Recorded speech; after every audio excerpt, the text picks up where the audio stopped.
दोस्तों, गांव में रहने वाला राजेश नाम का एक लड़का इस बात से बहुत परेशान था कि वह उम्र से पहले ही बूढ़ा दिखने लगा है। अभी उसकी उम्र मात्र 35 साल ही थी, लेकिन वह इतनी सी उम्र में ही बूढ़ा दिखने लगा था। उसके सिर के सामने के बाल झड़ गए थे और जो बचे थे वो सफेद पड़ गए थे। उसकी त्वचा भी झुर्रियां पड़ने लग गई थी और आंखों के नीचे काले घेरे धब्बे बन गई थी। अपनी ऐसी हालत को देखकर वह बहुत चिंतित और बहुत परेशान रहता था। उसका स्वभाव काफी चिड़चिड़ा सा हो गया था। राजेश के माता पिता और घर वाले भी उसकी इस हालत को लेकर काफी चिंतित रहते थे। राजेश के पिता ने राजेश की इस समस्या का समाधान खोजने की बहुत कोशिश की। उन्होंने बहुत से अनुभवी लोगों से बात की, बहुत से घरेलू नुस्खे अपनाए, कई औषधियों का प्रयोग किया, लेकिन कुछ भी बदलाव नजर नहीं आ रहा था। इस वजह से राजेश की चिंता दिन प्रतिदिन बढ़ती ही जा रही थी। फिर एक दिन किसी ने राजेश के पिता को बताया कि यही पास के नगर के बाहर एक साधु बाबा रहते हैं जो कि आयुर्वेद के बहुत बड़े ज्ञाता हैं। आप उनके पास जाइए, वो आपकी समस्या का समाधान अवश्य कर देंगे। अगले सुबह होते ही राजेश के पिता राजेश को लेकर उस जगह पहुंच जाते हैं जहां पर वो साधु महाराज अपने शिष्यों के साथ अपनी कुटिया बनाकर रहा करते थे। राजेश और उसके पिता ने साधु महाराज को प्रणाम किया और फिर अपनी समस्या बतानी शुरू किए। राजेश के पिता ने कहा, महाराज, ये मेरा इकलौता बेटा राजेश है। अभी इसकी उम्र मात्र 35 साल ही है, लेकिन ये उम्र से पहले ही बूढ़ा दिखने लगा है। इसके बाल झड़ने लगे हैं, सफेद पड़ने लगे हैं, त्वचा सूखी और झुर्रियोंदार हो गई है, आंखों के नीचे काले घेरे छा गए हैं। अपनी इस शारीरिक हालत की वजह से ये बहुत चिंतित और तनावग्रस्त रहने लगा है। हमने इस समस्या से निदान पाने का बहुत प्रयास किया, लेकिन हमें कोई उचित समाधान नहीं मिला। अब आप ही कोई समाधान बताएं। साधु महाराज ने श्याम के पिता की सारी बात पूरे ध्यान से सुनी और फिर कहा, आयुर्वेद में इंसानी शरीर को लंबे समय तक जवान और स्वस्थ बनाए रखने के लिए बहुत से नियम बताए गए हैं, लेकिन आज मैं उनमें से 12 ऐसे नियम बताऊंगा जिनका अगर तुम्हारे बेटे ने सही से पालन किया तो सिर्फ कुछ हफ्तों या महीने भर में ही तुम्हें इसके चमत्कारिक परिणाम दिखने शुरू हो जाएंगे। और अगर इन नियमों को तुम लोगों ने अपने जीवन का हिस्सा बना लिया तो तुम्हारी उम्र रुक सी जाएगी और तुम एक स्वस्थ और दीर्घायु जीवन के मालिक बनोगे। पहला नियम, लंबे समय तक स्वस्थ और जवान बने रहने के लिए तनाव मुक्त रहना जरूरी है। तुम चाहे कितना ही अच्छा भोजन कर लो, कितने ही शारीरिक नियमों को पालन कर लो, लेकिन अगर तुम्हारा मन बीमार है, तुम अंदर से खुश नहीं हो, तुम चिंतित और तनावग्रस्त हो, तो तुम्हें कभी भी उसका फायदा नहीं मिलेगा। हमारे शास्त्रों में कहा गया है कि स्वस्थ वही है जिसका मन प्रसन्न है और इंद्रियां स्वस्थ है। अगर तुम्हारी मानसिक स्थिति ठीक नहीं है तो इसका प्रभाव तुम्हारे हर एक अंग पर पड़ेगा। तुम्हारी पाचन क्रिया खराब हो जाएगी,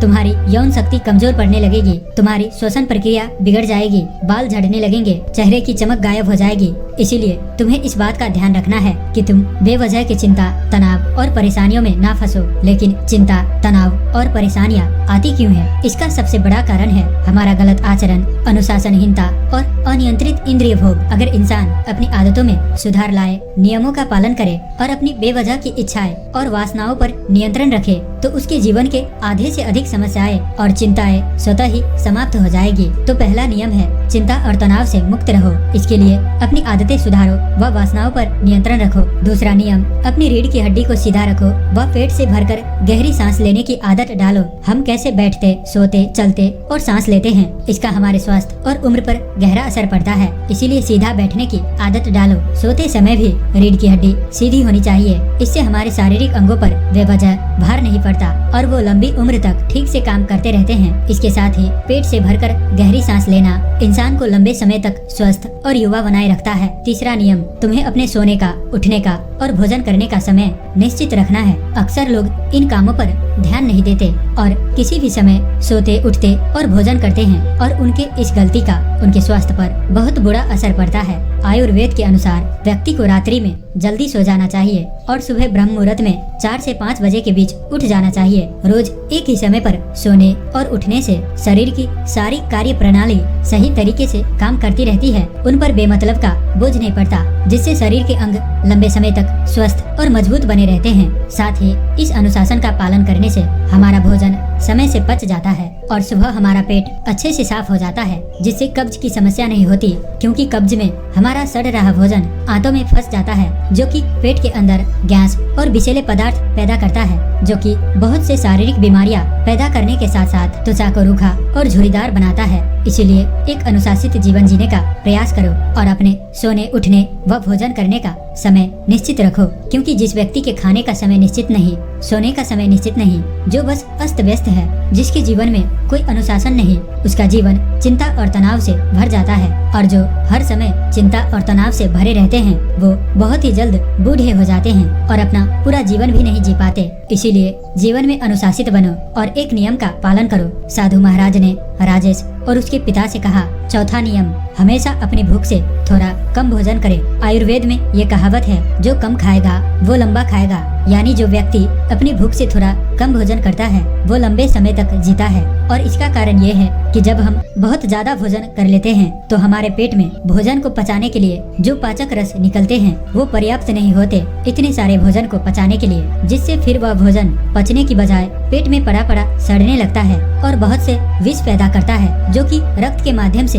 हमारे पूरे शरीर में फैल जाते हैं और तरह तरह की बीमारियों के रूप में बाहर आते हैं। इसीलिए भोजन चाहे कितना ही सात्विक, कितना ही हल्का क्यों न हो, उसे हमेशा इच्छा मात्र से थोड़ा कम ही खाना चाहिए। और हल्का और कम भोजन करने का एक फायदा यह भी है कि अगर कभी कुछ ऐसा खा लिया जो हमारे शरीर के लिए सही नहीं है तो वह भी आसानी से पच जाता है और हमें ज्यादा परेशानी नहीं होती, क्योंकि ग्रहण किए गए भोजन की मात्रा कम थी। साथ ही कम भोजन करने से हमारा शरीर आलस्य, थकान और भारीपन से मुक्त रहता है। पांचवा नियम, हर दिन 16 घंटे का उपवास का नियम पालन करो। रात का भोजन जितना जल्दी हो सके उतना जल्दी कर लो। जैसे अगर रात का भोजन 8 बजे किया है तो अगले सुबह 12 बजे तक कुछ मत खाओ, और अगर रात का भोजन 7 बजे किया है तो सुबह 11 बजे तक कुछ भी ठोस चीजें मत खाओ। इस 16 घंटे के समय के दौरान तुम नारियल पानी, सब्जी या किसी फल का रस पी सकते हो, लेकिन इस दौरान भोजन मत करो। सुबह का भोजन 12 बजे और रात का भोजन 7 से 7:30 बजे के बीच कर लो,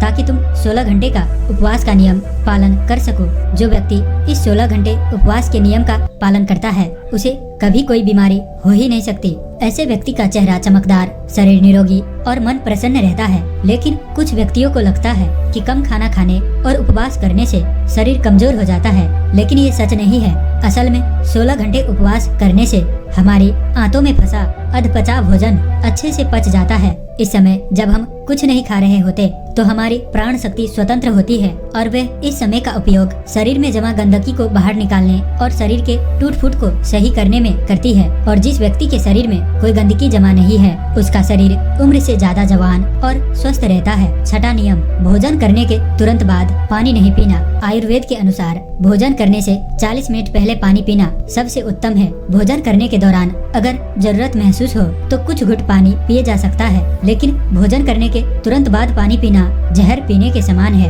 ऐसा इसीलिए क्योंकि भोजन करने के तुरंत बाद भोजन को पचाने के लिए पेट में अम्ल निकलता है, जिसे जठरा अग्नि भी कहते हैं। पर जब हम भोजन के तुरंत बाद पानी पी लेते हैं तो हमारी जठरा अग्नि शांत हो जाती है, जिससे भोजन ठीक से पचता नहीं और पेट में पड़ा पड़ा सड़ना शुरू कर देता है, जिससे विभिन्न प्रकार की पेट से संबंधित बीमारियां, कब्ज, गैस बनना, खट्टी ढकार आना इत्यादि होनी शुरू हो जाती है। और फिर जैसे कि हम सभी जानते हैं कि कब्ज सभी बीमारियों की जड़ है, और फिर ये बीमारियां हमारे शरीर को उम्र से पहले ही बूढ़ा बनाना शुरू कर देती है। इसीलिए भोजन के तुरंत बाद पानी पीना छोड़ दो। पानी हमेशा भोजन करने के 1 घंटे बाद पियो। सातवां नियम, ईश्वर पर भरोसा रखो। जो लोग ईश्वर पर भरोसा नहीं रखते वे जिंदगी में हमेशा परेशान रहते हैं, जिससे वे अपनी सेहत का ख्याल भी नहीं रख पाते। भगवान पर भरोसा रखकर काम करने वाले लोग कभी भी ज्यादा चिंता और तनाव में नहीं रहते, क्योंकि वो अपने काम के परिणाम को ईश्वर पर छोड़ देते हैं, जिससे उनका ध्यान परिणाम की चिंता से हटकर अपने काम पर आ जाता है। और जो व्यक्ति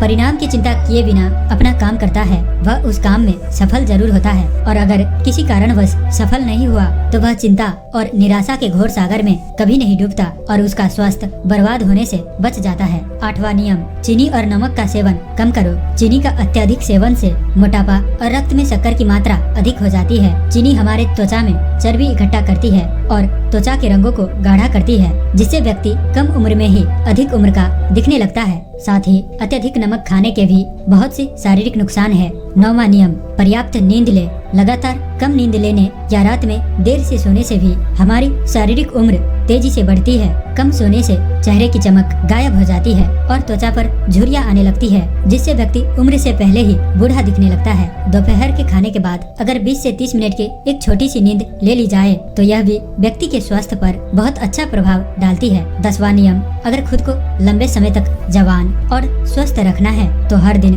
कम से कम आधे घंटे के लिए योग, प्राणायाम या व्यायाम करना शुरू कर दो। ये सबसे कारगर और प्रचलित तरीका है खुद को जवान रखने का। इसके साथ ही रोज कम से कम 20 मिनट ध्यान का अभ्यास करो। ये भी इंसान को प्रसन्न, तरोताजा और जवान बनाए रखने के लिए बेहद आवश्यक है। 11वां नियम, अपने खाने में ज्यादा से ज्यादा फलों और हरी सब्जियों को शामिल करो। फल और हरी सब्जियां जल्दी पच जाती है, जिससे प्राण शक्ति को अत्यधिक मेहनत नहीं करनी पड़ती है भोजन पचाने में, और हमारी प्राण शक्ति ज्यादा से ज्यादा समय शरीर की मरम्मत और गंदगी को बाहर निकालने में लगाती है, जिससे हमारा शरीर चमकदार, हल्का, निरोगी और जवान रहता है। 12वां नियम, किसी भी प्रकार के नशे, मदिरापान और धूम्रपान से दूर रहो। नशा इंसान के स्वास्थ्य का सबसे बड़ा दुश्मन है। नशा और धूम्रपान करने वाला व्यक्ति शारीरिक रूप से तो परेशान रहता ही है, साथ ही वह अपने उम्र से पहले ही बूढ़ा और कमजोर दिखाई पड़ने लगता है। इसीलिए किसी भी प्रकार के नशे को अपने जीवन का हिस्सा मत बनाओ। तो ये थे वो 12 नियम